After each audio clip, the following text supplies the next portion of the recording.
Eşqinə xəstə düşmüşəm, sən də mənim dərdimə dərman kimisən. Ruhum sənsiz üşüyür, damarlarımda dolanan qan kimisən. Mən səni sevməyimi günah eyləmədim, həyatımda səhv elədim. Narzular qaldı yarım, narzuları əllərimlə məhv elədim. Yadındadır mı sen idin tek nefes almağıma sebep şar ürəyim. Ne beni özgeler de ara, ne beni özge üreyde aktar ürəyim. Qənim kesildim mənə, sen qəstimə durdun, qəti düşmənim kimi. Mən necə yandım, yanacaqsan kül olub, qəm kədər də mənim kimi.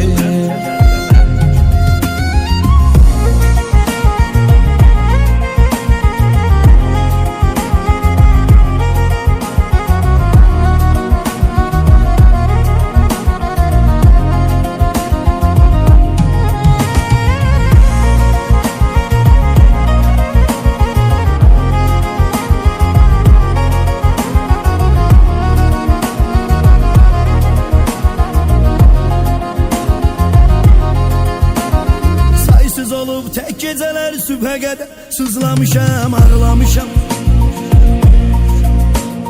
Xəyallarım kimi səssiz bir albomda şəkillərini saxlamışam. Qırdın ürəyimi dəfələrlə, mənə qıydın, sənə mən qıymamışam. Var içində nifrət, amma lənət ürəyim, səndən doymamışam. Hayattır eybi yok ne varsa, gelerik yüz yüze kısmet ne bileyim. Rastlaştırar uca Allah, ya tesadüf ya da fırsat ne bileyim.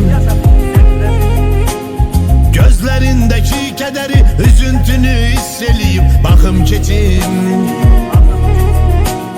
Gözyaşı tek yanaklarına damla damla, narın narın akım keçim. Yadımdadır mı sen idin tek nefes almağıma sebep şar ürəyim.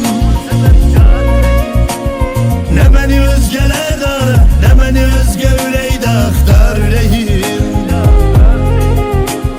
Qənim kesildim mənə, sen qəstimə durdun, qəti düşmənim kimi.